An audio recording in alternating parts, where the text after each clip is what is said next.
I'm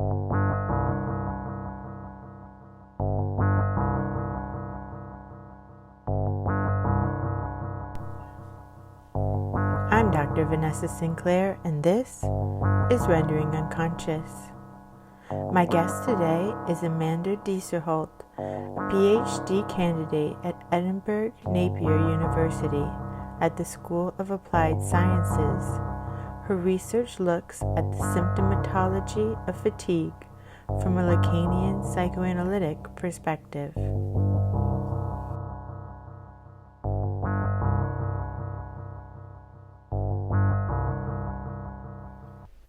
So like I said, you can just start wherever you'd like. All right, thank you. I thought I would talk about my research, which is on fatigue. And I'm currently in my fourth year of my PhD. So trying to write it up with the emphasis on trying to. How did you get interested in the concept of fatigue and applying Lacanian psychoanalysis to it in the first place? Yeah, so that's a great question. So I think one of the things that really inspired my choice of topic, and I guess even doing the PhD in the first place, because it aroused curiosity, was reading Darian and David Corfield's book, Why Do People Get Ill? Mm-hmm. Not sure if you've heard about it. Yeah. So in it they explain what we normally consider to be almost purely biological conditions, but they look at how they're intertwined with subjective factors. So you probably know if you've heard it and read about it, but just to explain. The listeners don't know. Yes, just explain to the listeners. The subjective factors in terms of like life events and thought processes, or rather thought processes about and reactions to life events. How that can come to influence the onset and development of an organic condition. So I think that in it they illustrate quite convincingly, through case studies and things, that anything happening in your body, any illness, will be to a certain extent determined by these subjective elements. And they also sort of explore how social cultural factors play a role in that. So how we think and talk about the body in society, and different parts of the body and the mind-body relation, that can also come to determine sort of the trend of biological illnesses at a given moment. So I was really fascinated by this area because it opened up a new perspective of the mind-body relation, which I think is very much missing today and needed. Considering the huge mind-body divide we see, partly due to the popularity of biomedicine. And then I was also interested in the potential link between psychoanalysis and medicine. So not necessarily in terms of let's bring the practice of psychoanalysis into the field of medicine, but more like how can there be as a question of how can there be a dialogue between the two. Mm-hmm. Because as Lacan says, the practices of psychoanalysis and medicine, like what they have in common is that they're both about responding to the demand of a patient. So the demand to be cured, to be fixed, or to provide an explanation to what's happening in their bodies. And then I wanted to focus it more on a sort of mysterious symptom. So where, and when I say symptom, I mean it in a medical common sense, not necessarily psychoanalytic. A mysterious one which was largely physical, so but where there weren't any strong suggestions of an organic manifestation or cause, but neither were there any apparent link to psychological factors such as an affective disorder or states. So I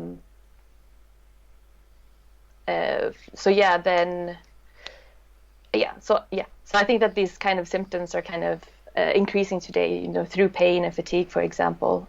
So I thought that was something really fascinating and that sort of needed to be explored further, and where also a psychoanalytic perspective could really contribute insight, because it offers an alternative perspective which doesn't reduce a phenomena to either the mind or the body, and because like medicine fails with these types of symptoms, which we see in the fact that they're diagnosed as medically unexplained symptoms, MUS.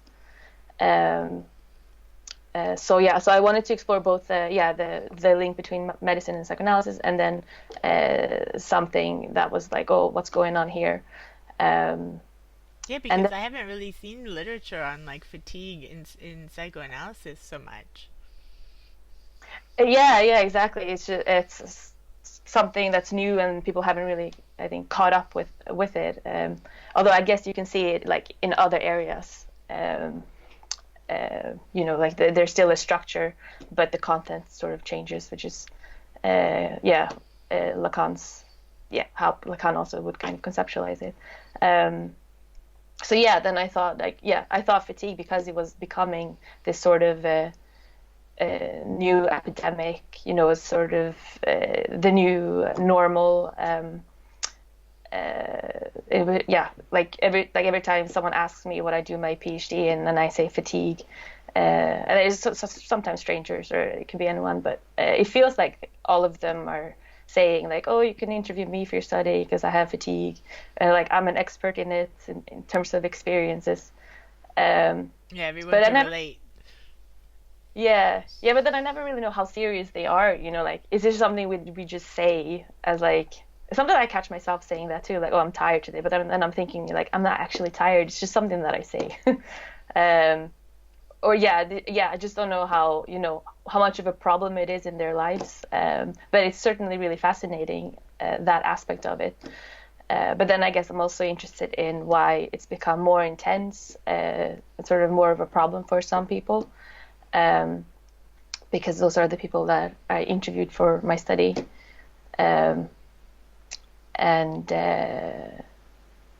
That's sort of how I got into it. I interviewed 9 people, and looking at their interviews through Lacanian theory. Lacanian theory, because it offers this sort of alternative, that I said it doesn't reduce a phenomena to the mind or the body, and likewise it doesn't reduce the individual to either the separated, isolated individual that's separate from society, but neither does it reduce it to a pure effect of society. It's kind of like on the border and inseparable from social influences. So it really does allow this in-depth perspective of the interaction between the two. I had no idea what. I had no idea the area of fatigue really before I got into it, and I can't remember what I thought about it. Like my view on it, before I started researching, I think it was quite simple. It was just like, oh, this is going to be another project about depression. Or I was also kind of on that mind-body divide, and the talk about psychosomatic symptoms and things like that. But it just turned out to be something a lot more complex, and really interesting. What have you found? So I'm looking at it as it being a sort of unconscious refusal to the demand for constant productivity and presence that we kind of see with late capitalism today. It's not just productivity in terms of working, although that's a big part of it, but it seems to be that, influenced by consumer culture, that everything has become a sort of demand, or, every little single thing has become a dreadful task to be carried out in the name of productivity. So it's kind of like, we're supposed to work, but then we're also supposed to socialize and enjoy, this whole really relax and learn, go to the university and learn, but even if we don't go to the university, we should still learn. So it's sort of that what we see today, that the body is increasingly compared to a machine, that it's asking of us to be this constantly producing machine who's engaged in multiple tasks simultaneously, And which even is self-care feels like you have to take care of yourself and go to yoga, or go to the therapist so that you can be more productive. yeah, exactly, and that's also another thing I'm looking at, because this uh, which is also come to the forth in the interviews, that there's also this demand to slow down, um, which which you see through yoga, and it's become really popular today. But yeah, it just becomes another demand for productivity, and one that's also asking you to, it's not asking you to actually slow down, it's asking you to engage in yet another activity, that will produce a productive state of mind. So it's just kind of, I think a lot of people can probably relate to it, that it's just becoming a bit too much, and of course also made possible by the advancement of technology, that we're never quite off, and we're kind of extended into our phones and laptops and stuff. So but then I think maybe certain people are also feeling kind of stuck in this sort of a constant presence that we're supposed to be involved in, and that we think that's what it's asked of us. So it's a sort of resistance or kind of protest to this constant demand. Yeah, I think so. So that's kind of I'm kind of it seems that it might be one way to sort of unconsciously refuse this demand, that's asking us to always be there, because it's also like, sort of the distinction between work and private life seems to be disappearing, and it all melts into a homogeneous reality, and that's there's just not much space for absence, and that sort of that difference we need for identity. It means that identity becomes more difficult to create, because it is something we ultimately have to create. We don't coincide naturally with an identity, be that our bodies or a representation. It's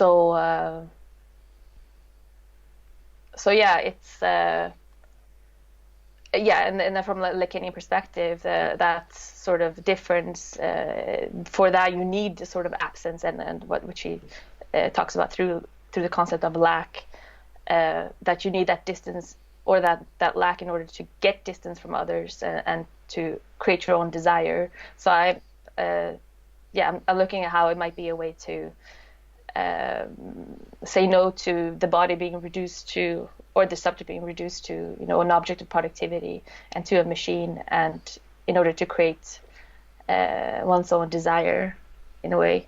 Yeah, take space for yourself. Yeah. And it's but it is not really like, just want to make it clear, it's not like an unconscious, like, what people usually think about it as the hidden intention of a person, but it's more like that there seems to be like consciously the attempt, and probably wanting to meet this demand, but like on another level, it's they're unable to, or maybe they don't want to, and there's this kind of conflict between two forces that it's an impossibility, kind of gets expressed in the body as fatigue. And it can be like self-defense. It could be very protective of yourself. Yeah, exactly. Because it's kind of, because I think there's a sense in which, and I think increasingly, again, for many people, that you kind of sucked into someone else's desire and what someone else wants to do for you, and you didn't really choose it, so you're kind of starting to realize the external aspects of it, which is Lacan's notion of alienation, that which is inevitable. Like that's the way it is. That what's most intimate is on the outside, but that kind of becomes a realization that you kind of dragged into someone else's, and then it becomes overwhelming with all the demands and things. And Lacan's very useful because I'm looking at it through his concept of anorexia. And that's also what I noticed. Yeah, like when you said there's not much written about fatigue, but there is some about anorexia, and I think they're not the same, of course, but I think that there is a strong link between them. But yeah, so it's very useful because he's talking about anorexia not as literally not eating, but more on a symbolic level as a refusal to be suffocated by someone else's demand, or suffocated by someone else's desire through someone who bombards someone with demands. But he makes it clear that it's not a negation of an activity, but it's more eating the nothing, as he puts it, as a way to introduce the absence and disappear from someone else's desire, but in order to create one's own desire or to create space for it. Mm-hmm. So that's kind of been very interesting to compare it like that, because then I'm seeing how fatigue might be a way of doing nothing instead of eating nothing, and then through that creating that absence, which is needed to create, not just create identity, just catch a break. Give the subject some room. Yeah, exactly. I always think of when patients, everybody's always talking about procrastinating and how they should have a better schedule of how they're doing things, and they always wait to the last minute and these kinds of things. And I see procrastination in much the same way. It's like, maybe you're not lazy. Maybe there's a reason this is happening, Yeah. What could the reason be? Yeah. Exactly. I think there's so many reasons though coming together, or that kind of have to, that Freud's concept of the overdetermination of a condition or something, that there needs to be several factors coming together simultaneously. So anything that says this is the reason, of course, is not it's not the whole story. And then I'm also I don't know, well, I could go on forever, but please do.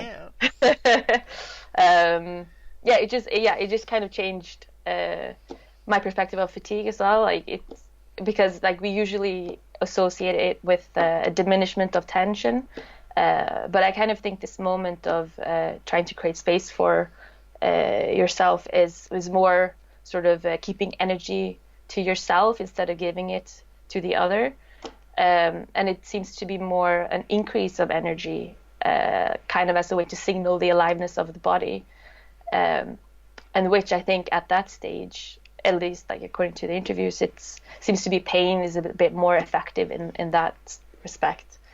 But there's still a point to be made that there's the pain of fatigue and this sort of tension that's too much in the body. So is it that chronic pain coincides with fatigue? I think so. They certainly seem to be highly interlinked and always mentioned together, which of course biomedicine is trying to separate through two distinct diagnoses, fibromyalgia and chronic fatigue.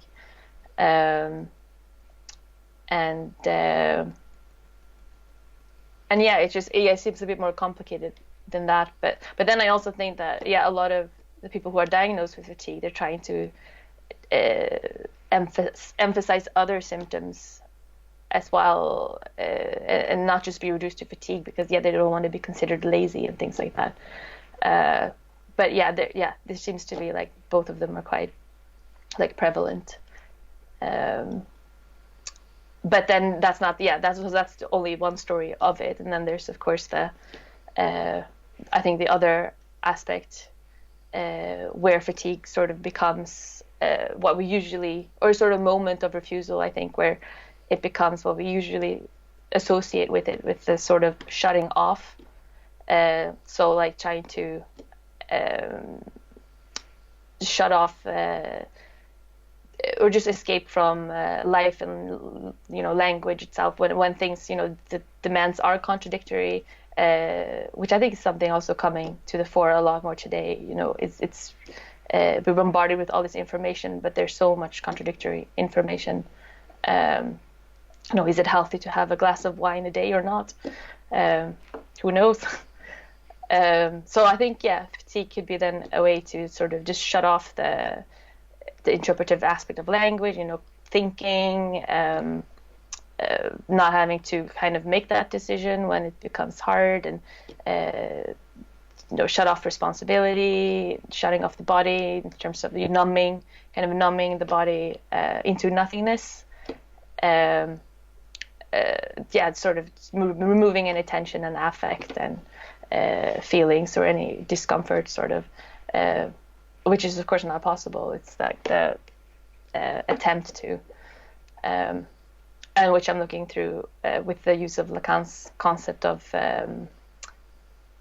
the desire to sleep, which he talks about in Seminar 19, which it's basically the fantasy that he's describing as a sort of trying to become one with with an object where there's no ambiguity, as he says. So I think that can be related to also eating disorders and addictions, where you're trying to indulge in this object which removes tension, and you can forget you have a body, and it's a place of bliss and things like that, which in the case for fatigue would be the sleeping becomes that sort of a promise of nirvana, or however shutting it all off. Yeah. But then it's not really sleeping though. Like, it's not necessarily that people sleep more, although that of course that could be the case, and probably is for a lot of people. But it's more like the urge to sleep. That all you want to do is just close your eyes and go to bed and disappear. Like that would solve it. Yeah. Where do dreams come in with all of this? Dreams. Ooh, that's a tough question. I don't know. I'm not. As in literally dreaming? Has anybody brought it up? Anybody you interviewed, or? No. No, not a single person. Because when I think of Lacan and it means dreaming, I always think of day fantasizing and things. But yeah, none of them have it. The people that I that I interviewed, they were all diagnosed with chronic fatigue syndrome, and it was also called myalgic encephalomyelitis, ME. And they were all very much, more or less, they were all of the thinking that what was happening to their bodies was something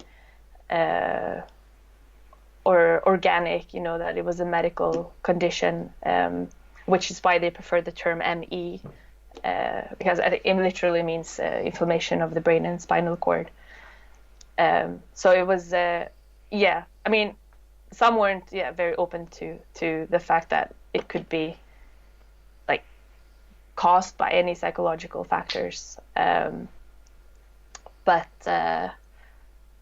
others were more open. But still, I think there was still this wanting to be recognized as having something real, because if today it's kind of considered, if you have a mental disorder, and everything that doesn't fit into this biomedical model gets automatically assigned to that category, and it's considered not to exist. So and it's a real shame that MDs don't refer out anymore so much, it seems. They used to, if they didn't find something physically causing it, they would refer people out so that they could try to find the root of the cause in other areas, but it doesn't seem to be the Yeah. case so much anymore. Yeah, no, it's just dismissive category that's just everything that doesn't fit into it. It can be proven by images and numbers produced by the machines that they're using. Yeah, it all gets, yeah, it's just, oh, it's, that there's nothing wrong with you is what they're kind of told implicitly or explicitly. Um, which is very, yeah, it's just very dismissive. It just stops any other exploration of, and especially the subjective factors that might be involved or that are involved. So, how has this journey been researching this for you? So How has this been, this journey researching this for you? it's been very, very difficult because it has so many aspects to it. I feel like that, like first I have the interviews and the 9 participants are quite a lot as well. Where I've kind of like had to narrow it down to 7 for the analysis and just to make it more like bearable, manageable. But it's still so many people when you're looking at something so in depth. And just that takes a really long time to go through and to look at their interviews and to really try to stay close to the discourse and the structure of it and look at sort of how their discourse is structured. And then there's the theory aspect, which is a PhD in itself, to sort of interpret Lacanian theory. Because it's not like I can be like, oh, yeah, I'm going to use the drive now and just going to have this understanding of it. It's like, no, you have to actually interpret what the drive is. There are a lot of accounts of it and some contradictory. And then you have to just, that's been, and I'm mentioning the drive because that's the most difficult thing I've had difficulties with. That in itself is really overwhelming. And takes a really long time to navigate. And then there's the other aspect of that I have to see how well the theory kind of explains what's going on in the interviews. And that's also incredibly difficult to sort of integrate the two in a way. Very challenging. How did but you very pleasurable. Yeah, no, it sounds really fascinating. But yeah, like a lot of work, a lot of research. How did you become interested in doing this PhD in Lacanian psychoanalysis in the first place? So that's a good question. So I think it was when I moved to Scotland from Sweden to study psychology for my undergraduate degree.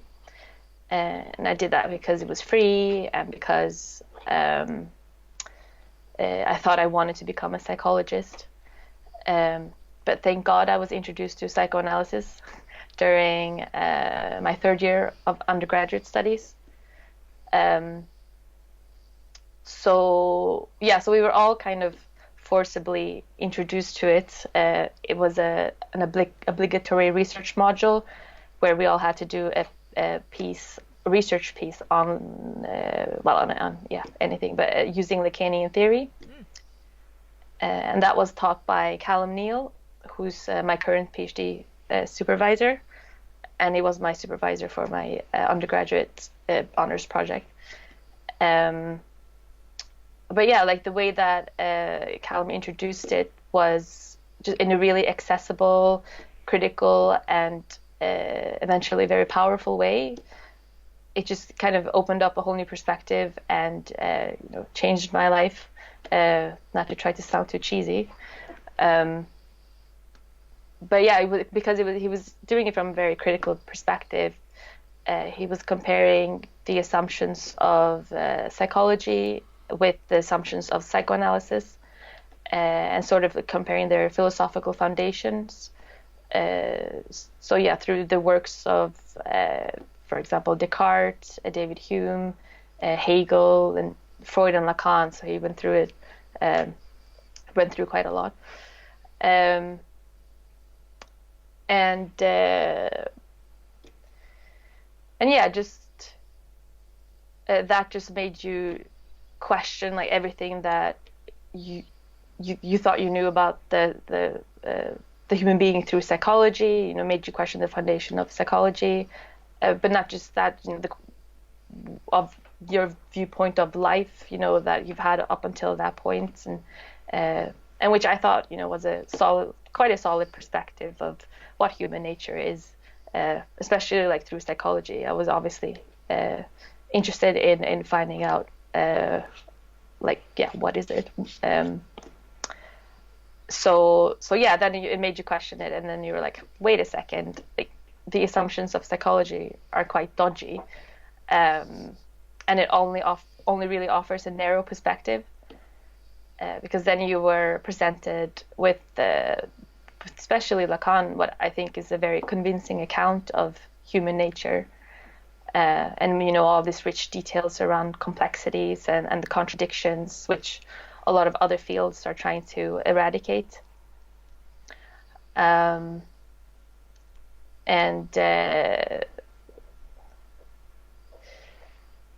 yeah, it was just really appealing to me, even though, like, yeah, like it was kind of like I couldn't unlearn what I had learned. You know, I couldn't go back to the way things were and close my eyes to the fact that I think that this was a very close account to how life works. Even though, yeah, it made my life more complicating, because it's not always a comfortable thing to be engaging with Lacanian theory. But that's also the overwhelming aspect of it, is also what makes it so wonderful. That is very stimulating, you know, the fact that there are several interpretations and there is not just one valid interpretation, that, you know, the aspect of the real which appealed to me, which I suppose appeals to a lot of people, that everything can't be explained, that life is impossible, but it's less impossible if you focus on language, you know, which is the way that our experiences and culture and interactions are mediated. So yeah, I really like that, and I think it also kind of brought together two areas which I found very fascinating, which I've, like, throughout my life, I always was really drawn to, like, language and philosophy. But of course, it was nothing that I pursued because I thought you couldn't make a career out of it. But yeah, so then Lacan kind of brought them together in a very interesting way, and I think that really appealed to me. It's kind of like you're a Lacanian before you know you're a Lacanian. And yeah, then yeah, well, I'm just going through like what I like about it, but that's kind of what made me stick to it. It's also the fact that yeah, that there isn't a totalizing answer means that it's really rich and really stimulating, and the fact that you're continually learning. You know, like I was in a lecture 5 years ago, I was mind blown, and I still go to lectures now, and I'm mind blown.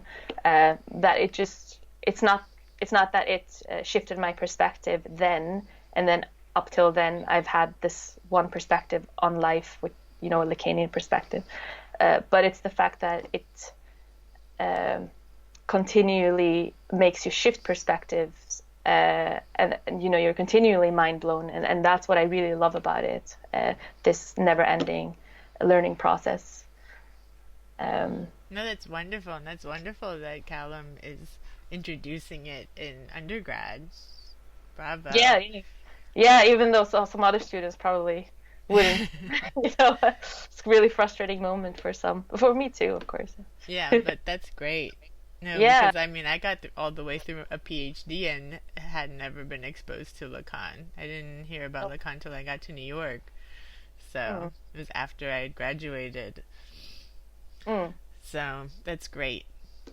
Yeah, yeah. It was kind of it's a the university I go to, Edinburgh Napier University, is a smaller one, so I think that was kind of uh, tolerated because yeah, you don't see that in other departments, especially in psychology. You don't really see that anywhere. I think in the UK it's just the literature and films where they might be introduced to it. But yeah, we were lucky to be introduced to it by Calum, who really knows his Lacan. Um, so yeah, that was very Yeah, I just fortunate. started the first of their book series, and I'm reading each essay with the essay from the Ecrit, and it's so well done. I feel like it's gonna be like a staple in the field, basically from now on when Lacan's taught. Yeah, yeah, that book is great. I wish it was there, when I started reading the Ecrit, but yeah, it's great that they're doing that. And so you're gonna go to the Ecrit conference in Pittsburgh this fall, right? Yeah, yeah, yeah, that is the plan. No, yeah, I'm definitely going um, to present what I'm not so sure yet, but no, of course it's my research, but the specifics I'm not so sure. But yeah, yeah, I went to the last one in Belgium, which I know that Stein talked a little bit about when he was doing the podcast with you. And yeah, I had the opportunity to present at that one, which was a great, very, very great opportunity. And yeah, the conference was just really, it was a really open atmosphere, um, where yeah, it was kind of like there was people from all stages of being engaged with Lacan. There were some really big names who've been doing it for years, and then there were people like me who just kind of starting out, and but there wasn't this sort of, it was like people were interested in what everyone had to say, regardless, and it was a very having open discussions and very friendly atmosphere. So yeah, very much looking forward to the next one. I wonder if that sort of like respect for everybody at all their levels of formation is tied in with like the idea of not having such an institutional hierarchical structure. I hadn't really thought about it before, but it seems like they kind of go together. Yeah, yeah, probably. Yeah, it could be. Um, and it does seem like, uh, yeah, in general, I think people are trying to, well, I don't know if it may be that related, but people are trying to make it more accessible. And yeah, it's not this, what people, I think some people would think of Lacan as people, a closed sort of elitist group who just talk a lot of mumbo jumbo, which it could be. Uh, you know, we see that sometimes, but it just seems to be that this trend towards it becoming more accessible, and people sort of try interacting more with other fields and things, which is great, I think. Yeah, there seems to be a lot of Lacanians at like interdisciplinary conferences. That's a good Yeah, point. yeah, yeah, and then yeah, in the reception of Lacan also. Well, I don't know, at least from what I've seen. Yeah, and Uh, other disciplines. yeah, Yeah, absolutely. And I think and that's what I'm trying to do, like in the book that I'm writing currently, is like explaining, using the concepts, and like using, like saying the names of the different kinds of terms, but making sure to explain like how they're utilized and show that in different ways so that people can understand it and get something out of it, even if they aren't familiar with the terms already. yeah, yeah. Um, Yeah, yeah, exactly. That's I was also try to, when I present, even at this conference, like I knew most people would be familiar with Lacan, but I still try to, yeah, which means that you don't have to explain every term, so that's good. But I still try to make it, somewhat accessible, because my meaning of my take on a certain concept is probably not the same as someone else's. So yeah, you can't always assume even that's in a good point. even in such an environment. So. So is there anything else that you want to be sure to mention that we haven't touched upon? Well, yeah. Well, I don't know, to go back to my topic, because I just uh, just to mention that it's a yeah. I think I just wanted to mention that there is that guy, because I mentioned that a condition is sort of overdetermined in several factors, but also that when there is sort of this contradiction in it,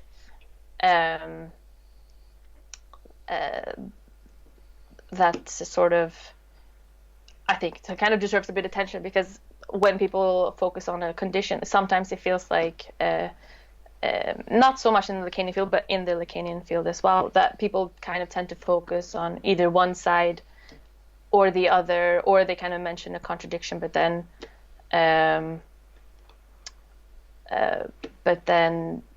kind of still emphasize one side and don't really explore the contradiction. And it's something that I'm trying to look at more, which is not a comfortable thing to do, because it's very difficult. But it's very fascinating. So I thought just, and that's also where I'm like, wow, this is a very complex area where, fatigue is both this sort of trying to use attention to signal the presence of the body or the subject, but then also just trying to kind of disappear into this hole of nothingness and numbing into this hole of nothingness. So I find that it's difficult, but it's very fascinating, and I'm kind of looking at that through also mourning, the concept of mourning, and I guess just the demand for a biomedical diagnosis as well, sort of how certain impossibilities play out through those things. No, it's a really good point, like what you brought up earlier with condensation and how things are so multiply determined, and that they're usually, well, always, symptoms are fulfilling many functions at once. And so this idea that you can like have a diagnosis or like this solved like biologically condoned problem, like this is it and that's the solution, doesn't work usually. Yeah. Yeah, exactly. And people want it, but they don't want it as well, and that's kind of another thing that I'm also kind of seeing in the interviews, and especially for maybe some more than others, that and it's very prevalent with those who are diagnosed with it, that they have campaigns for people to take it seriously and to be recognized as a medical condition, something that is real and deserves attention and appropriate treatments and stuff. But then there's like the demand for this, but there's also the impossibilities, kind of when you're refusing, if there's a refusal for the symbolic world, and society and life, then it kind of presents an impossible situation where you're demanding something from a system of knowledge, which you're refusing the system of knowledge that you're relying on for recognition. So it's kind of like this consciously demanding an answer, but then unconsciously not really tolerating it or not wanting it. So that also seems to be something going on. And just the quick fixes today, the people think that people just want to get rid of problems quickly, and they do, but there's also that other uncomfortable area where they don't really want to a certain extent. Yeah, or it's serving a purpose. How do you see it tied into mourning? So that's how do I explain that? So I noticed that like pretty much all the participants I interviewed, that they had some sort of loss, a death of a loved one, or a separation, or something. They lost something kind of at the onset or around the onset of their condition. So I was kind of like playing around with the possibility that it might be a failure of mourning, which would shed light on the contradiction that, trying to signal the presence as maybe in a way to trying to keep a person alive, but at the same time, I need to explain the concept of mourning from Freud and Lacan, which is not dealing with a loss, an absence as we would normally think of it, but it's dealing with as Freud said, it's not the person that we lost, but the ideas related to the person, that kind of came to play a huge role in our identities, but that we don't know what those ideas were, and we don't know what we lost in the other person, which then Lacan comes to emphasize that it is a presence that we're dealing with, the presence of these ideas, and but which are ultimately incomprehensible. So it's the presence of an absence, just the way he's putting it. So I think that I just thought that was kind of appropriate, and kind of that does shed light on that contradiction, that trying to keep a person alive, but then trying to get rid of this incomprehensible too muchness tension, because it doesn't make sense, or and then I guess I'm also like, when it comes to ideas, I'm also kind of seeing how the idea of like the body of a machine, which is I think what is refused, but at the same time it seems to be a failed separation from that idea, which I think you can compare to mourning, that you're, instead of letting go of that idea that your body was a machine, and it's constantly producing, that could just keep going and keep going, and this hardworking person, instead of letting go of that idea, you're kind of like holding on to it, and reinforcing it instead by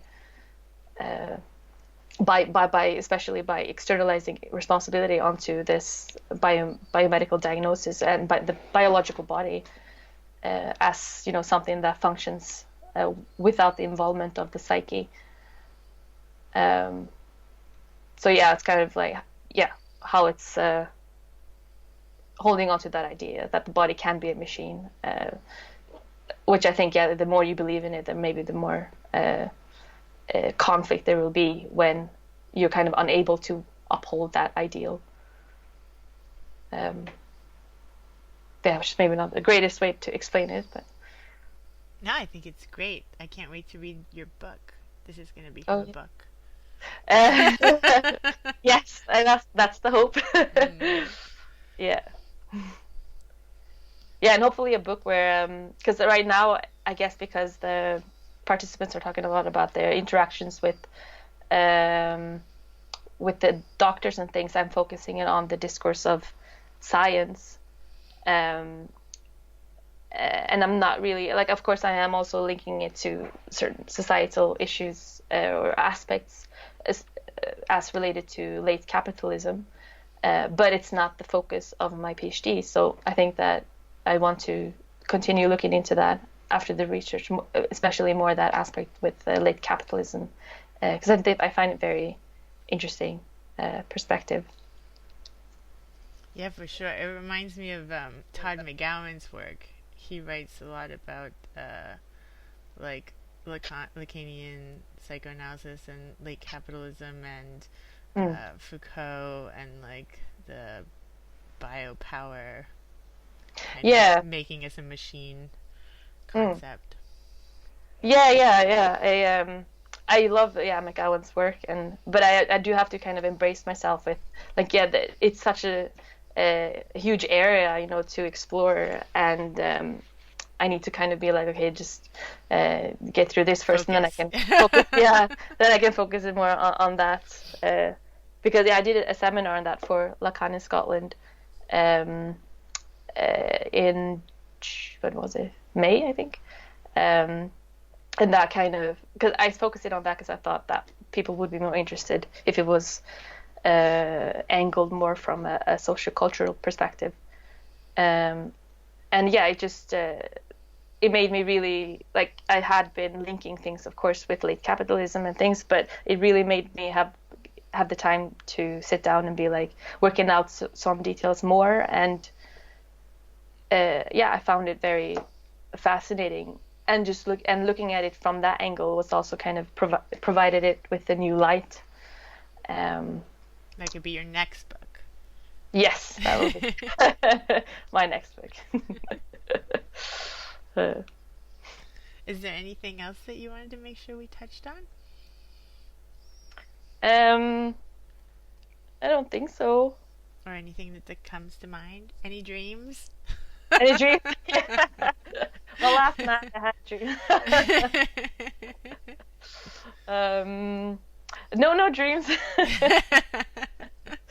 Except for the dream to what comes after the PhD and things. But finish your dissertation. Yeah. But yeah, I guess the I don't know what I was gonna say. It's,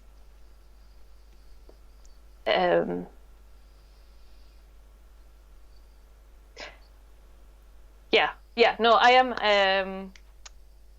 am kind of I'm excited for like what's coming next, and the sort of I've had quite a positive interaction from presenting my research and at the seminar as well that I did, and I think that's great, and that's kind of what I wanted with the PhD too, was to kind of have that dialogue with other areas and not stay within the psychoanalytic bubble, but and that's why I'm also involved in Lacanian Scotland, kind of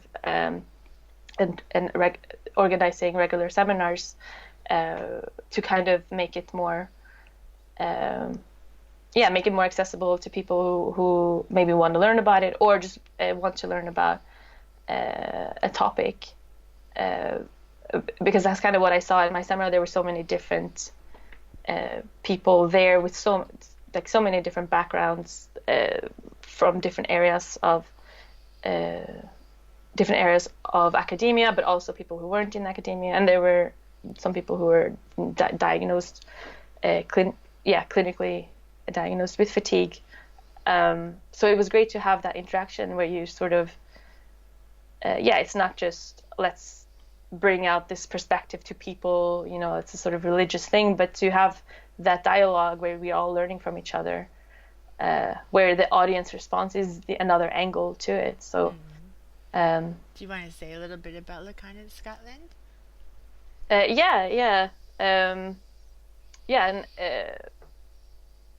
it was founded by Calum Neill, who's the director of it, and it started kind of, I think, with him inviting people that he knew. So I think the first person who came was Danny Nobis. I think like 3 years ago, he did an excellent lecture on poetry and psychoanalysis. But I think at that point we weren't established as Lacanian Scotland. But it was after that Calum was like, oh, let's organize these seminars regularly.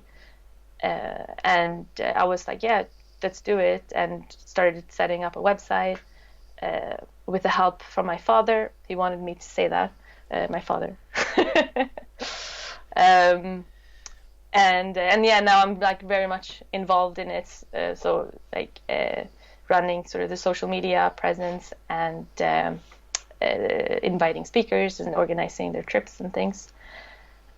But yeah, it started really slow with just a seminar here and there, and it kind of picked up a little bit once Calum had an ambitious group of students when he was teaching them, and they were also very keen to get more involved in Lacan and learn more,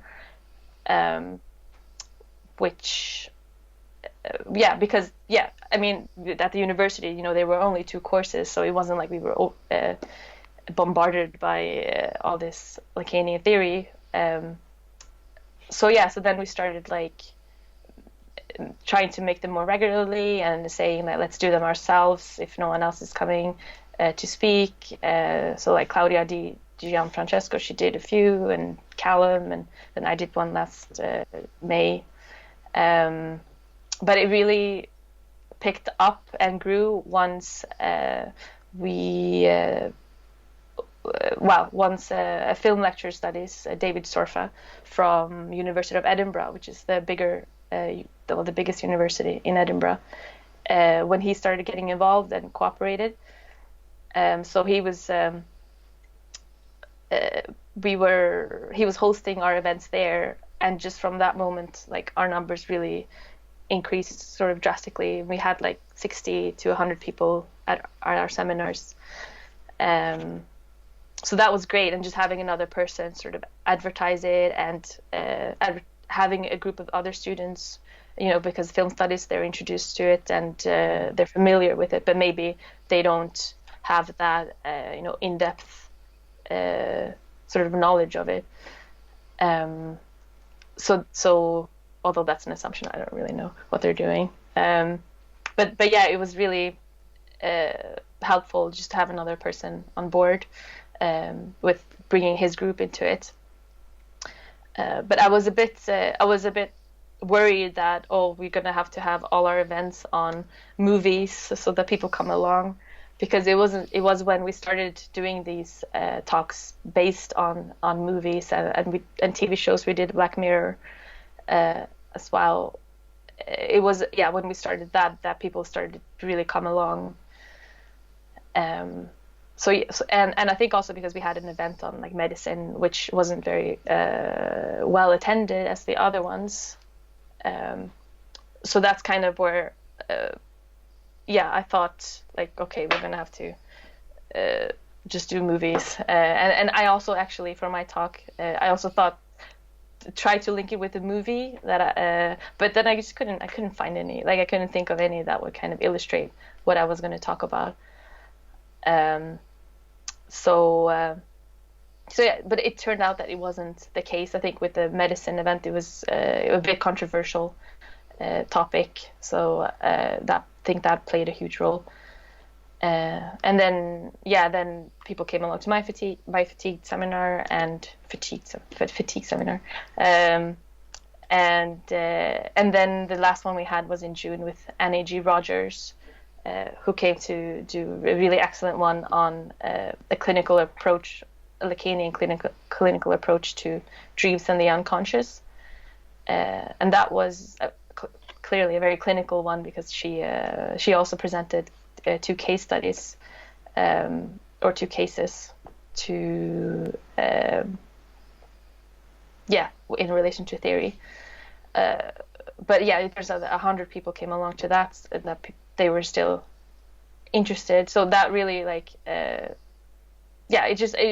really get excited about these things when people come along to something for the curiosity and passion of a topic, not necessarily coming for the psychoanalytic component, but for the topic. And that's kind of like, that's what we're seeing, that, in that seminar in Annie's one, there was some CBT therapists there, and some Jungians who were reading Jung maybe on their spare time, and so there was like this really a mix of people that we see at our events. I'm not sure where they're coming from, but it's great to see that.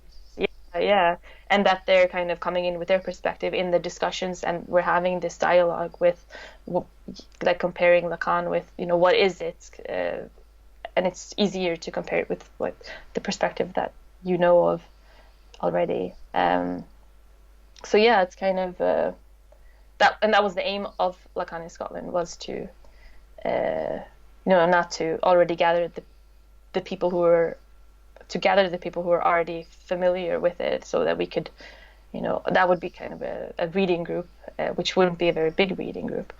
But yeah, it was sort of to get involved, to get other people involved, and to just explore topics from a different angles, because that's what Lacan brings. Yeah, so your events are open to whoever is interested in coming.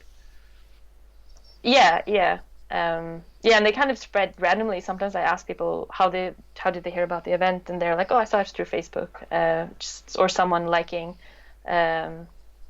it's what someone's friend liking or clicking interested in it, and then they see it. Because I think there's sometimes people just bring along their family members, or like people who never not familiar at all with psychoanalysis. So yeah, I think that's great that it's taking off, and it's becoming that. So hopefully we can keep it up. That's great. That's what I'm gonna have to do here in Stockholm. Yes. Lacan in Stockholm. Lacan in Stockholm, yeah. Or Sweden, go bigger. Yeah, Lacan in Sweden. But there are some Lacanians in Sweden, so I don't want to step on anybody's toes, but maybe we can coordinate. Oh, yeah, Work together. Yeah. I think that would be great. Yeah, because I was thinking the same thing. I was thinking of maybe starting like a monthly study group just to like see who's interested, and then start inviting people. Like you said, Calum did, like invite Danny Nombas or Darian Leader or Steen or, whoever wants to come and talk to the Swedes about Lacan. Yeah, please do that. I am 100% on board.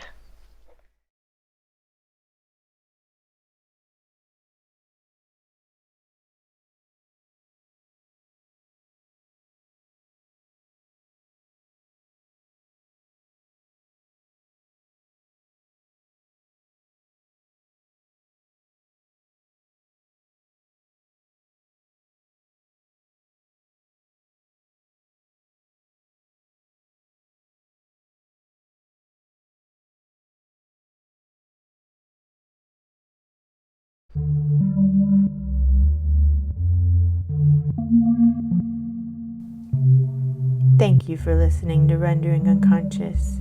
You've just heard a discussion with Amanda Diserholt, a PhD candidate at Edinburgh Napier University.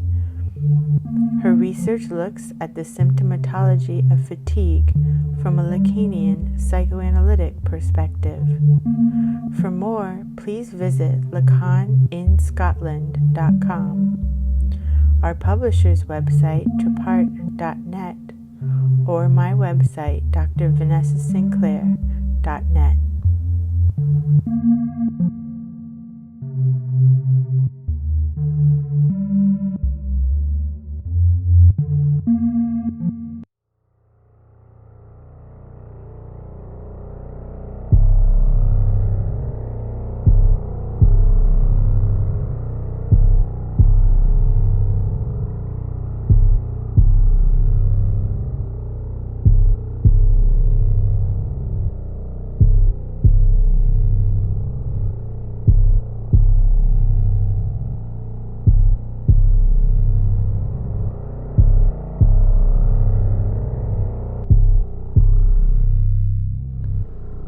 Everything is so simple here. In my country, I was considered a very advanced girl. But ever since I have death, hope is the last to leave. Hope of what? Anon started to travel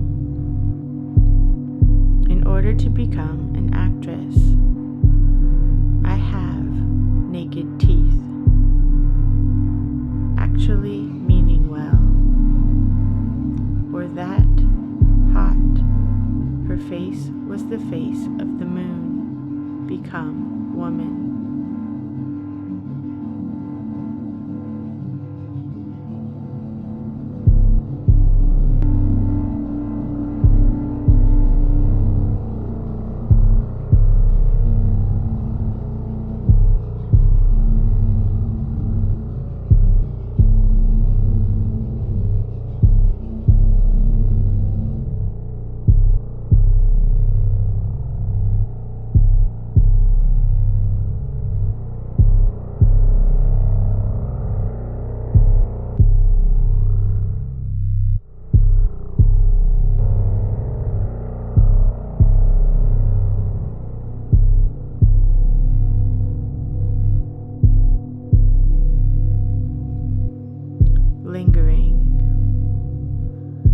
tragic, emotional.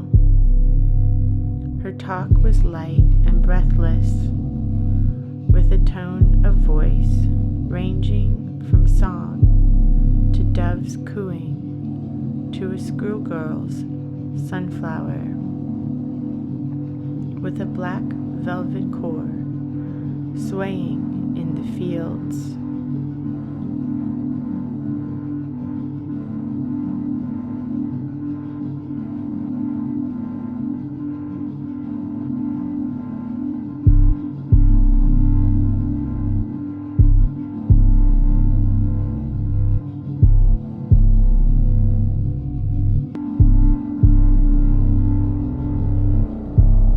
Lace up my corset, will you? She said. You really do look. She opened the smallest pillbox in the world to take, astonished. Renee's in love with you. Didn't he say anything to? Out a tablet. You about it. I was given a film test today. It was for a Western. I don't understand, she said, and she lost no time. Extreme agnostic troubles that must be conceived of as a symbol of the entire perceptual field.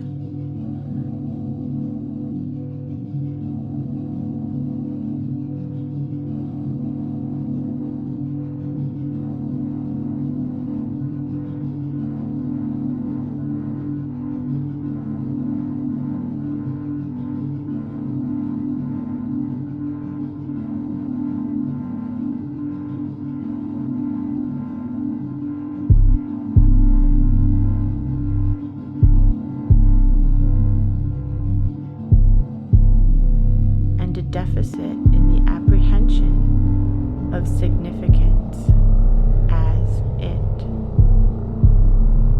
She didn't like to be treated that way.